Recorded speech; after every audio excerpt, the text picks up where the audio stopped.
अस्पताल में हल्की सी एंटीसेप्टिक और गर्म धातु की गंध थी जो एलियास ने जल्द ही चिंता से जोड़ लिया था। उसे कल रात देर से भर्ती कराया गया था जब वो काम के दौरान गिर पड़ा था। छाती में दर्द, चक्कर, सांस लेने में कठिनाई। डॉक्टरों ने कहा कि ये शायद तनाव की वजह से हुआ, लेकिन वे उसे रात भर निगरानी में रखना चाहते थे। जब क्रमशः कर्मचारी उसे कमरे 217 में ले गया तो एलियास ने तुरंत महसूस किया कि वहां अजीब तरह की खामोशी थी। ये सामान्य अस्पताल की देर रात की खामोशी नहीं थी जिसमें दूर दूर से मॉनिटर की बीप और हॉलवे में धीमी बातचीत सुनाई देती है। ये खामोशी भारी लग रही थी, जैसे इसका कोई ठोस वजन हो। ऊपर की फ्लोरोसेंट लाइट एक बार झपकी और फिर स्थिर हो गई। ये लो, कर्मचारी ने कहा बिस्तर को ठीक करते हुए। नर्स जल्दी आ जाएगी। एलियास ने सिर हिलाया, हालांकि बोलते समय उसकी आवाज सूखी और खुरदुरी लग रही थी। कर्मचारी चला गया और दरवाजा बंद हो गया। वो पीछे झुककर तंग तकिए पर लेट गया और अपनी धड़कती सोच को शांत करने की कोशिश करने लगा। उसका दिल अभी भी असमान धड़क रहा था। अस्पताल की हर आवाज धीमी और मंद सुनाई दे रही थी। जब उसने खिड़की की ओर देखा तो वहां सिर्फ अंधेरा था। उसके अपार्टमेंट की इमारत की रोशनी गायब थी, मानो अस्पताल आज रात किसी अलग ही दुनिया में मौजूद हो। उसने नर्स को बुलाने के लिए कॉल बटन को दबाया और उसका हाथ कांप रहा था। बटन सामान्य दबा, लेकिन नर्स स्टेशन के ऊपर कोई रोशनी नहीं जली। उसने फिर से दबाया, अभी भी कुछ नहीं। तभी उसने कमरे के कोने में हलचल देखी। अपनी आंख के सिरे से उसने देखा कि एक आकृति दरवाजे के पास खड़ी थी, रोशनी की पहुंच से बाहर। ये मानव जैसी थी, लेकिन किनारे धुंधले थे, जैसे उसका मस्तिष्क इसे पूरी तरह से पहचान ही नहीं पा रहा हो। हेलो, उसने दरकती आवाज में कहा। आकृति ने कोई जवाब नहीं दिया। उसने सिर हल्का सा झुकाया, फिर पलकों के झपकते ही गायब हो गई। एलियास बैठ गया, दिल जोर से धड़क रहा था। उसने अपने चेहरे पर हाथ फेरते हुए खुद को यकीन दिलाया कि ये उसका भ्रम है। अस्पताल में दिमाग अक्सर चालाकी करता है, उसने याद किया। नींद की कमी, दवाइयां, तनाव, ये सभी संभावनाएं थीं। लगभग 3 बजे सुबह वो अंततः थोड़ी नींद में चला गया, लेकिन सही नींद नहीं थी। उसने सपना देखा कि वो अस्पताल की एक हॉलवे में चल रहा है जिसमें समान दरवाजों की कतार थी। हर दरवाजे पर छोटा खरोंच से लिखा नंबर 217, 217, 217। हर दरवाजे के पीछे कोई ना कोई था। मरीज, स्टाफ, आगंतुक सभी चुपचाप खड़े थे, ताक झांक कर देख रहे थे, धीरे धीरे सांस ले रहे थे। जब वो बोलने की कोशिश करता, उसके शब्द गूंजते नहीं बल्कि गायब हो जाते। वो पसीने में जागा। कमरा अब भी शांत था। केवल हार्ट मॉनिटर की हल्की बीप समय की गति को बताती थी, लेकिन कुछ गलत था। बीप अनियमित था, थोड़ी देर रुकती। उसने स्क्रीन चेक की। उसका जीवन संकेत सामान्य था, लेकिन नंबर कभी कभी झिलमिला रहे थे, जैसे मॉनिटर यकीन ही नहीं कर पा रहा हो कि वो सच में वहां है। नर्स आखिरकार 5 बजे सुबह आई।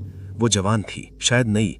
उसकी तेज आंखें और सावधान हरकतें थीं। सुप्रभात, उसने कहा। कैसा महसूस कर रहे हैं?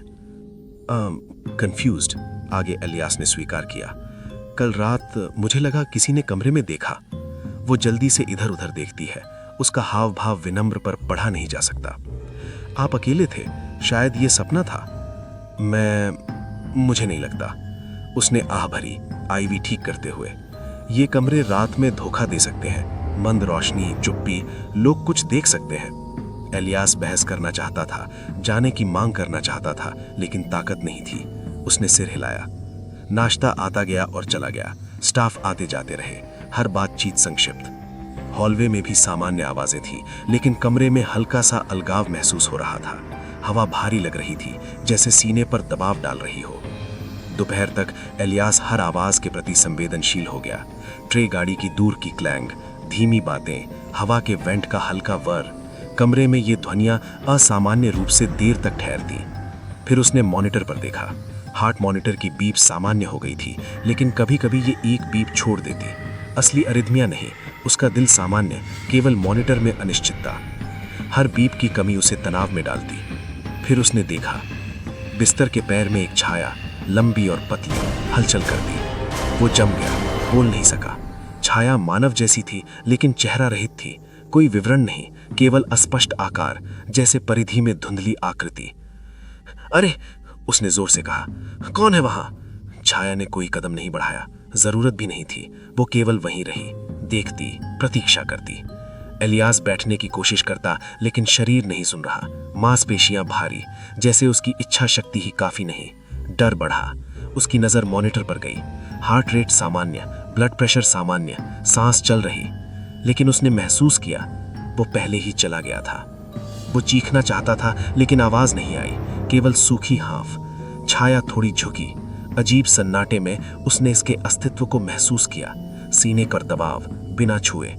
एलियास ने प्रयास किया किसी लॉजिकल व्याख्या को याद करने का। कोई नहीं। तर्क धीमा पड़ गया, जैसे डर ने सब कुछ रोक दिया हो। फिर अचानक छाया पीछे हट गई। सामान्य आवाजें बाढ़ की तरह लौट आईं। मशीनें बीप करने लगी।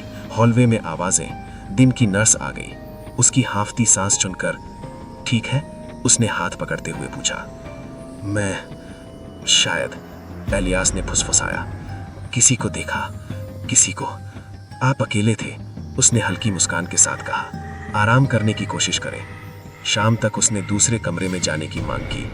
स्टाफ ने विभिन्न भावों से देखा। क्रमशः कर्मचारी उसे ले गए। जब वो कमरे 217 से बाहर निकला, उसने पीछे झांका। एक पल के लिए उसे पर्दे के पीछे हलचल दिखी, लेकिन छाया फिर नहीं आई। केवल खिड़की, फिर भी अंधेरी। नए कमरे में फ्लोरेसेंट लाइट सामान्य रूप से गूंज रही थीं। दीवारें गर्म और सुरक्षित महसूस हो रही थीं। मॉनिटर समय पर बीप कर रहे थे। स्टाफ स्वाभाविक रूप से काम कर रहे थे। सब कुछ सामान्य। एलियास पहली बार दिन में राहत महसूस कर रहा था, लेकिन वो महसूस नहीं कर सका। वो छाया पेशेंट थी, शांत, बिना किसी जल्दबाजी के। उसने हमला नहीं किया, उसने पीछा नहीं किया, उसने केवल प्रतीक्षा की। और प्रतीक्षा, एलियास ने महसूस किया, किसी भी हिंसा से भी बदतर हो सकती है। सप्ताह बाद वो छाया को फिर से सपने में देखता है। कभी अस्पताल में, कभी खाली ऑफिस में, कभी अपने अपार्टमेंट में, हमेशा परिधि में। देखती, वो अभी भी सांस ले रहा था, लेकिन पहले ही चला गया था। वो महीनों तक अस्पतालों से बचता रहा। पंखा चलाकर सोता, टीवी चालू रखता। सन्नाटा असहनीय बन गया। हर हल्की आवाज उसे डराती। तब उसने महसूस किया कि ये कोई भ्रांति नहीं थी, ये एक अस्तित्व था, सूक्ष्म, धैर्यवान, प्रतीक्षारत। सभी जो इसे देखते हैं वे जाने के लिए तैयार नहीं होते।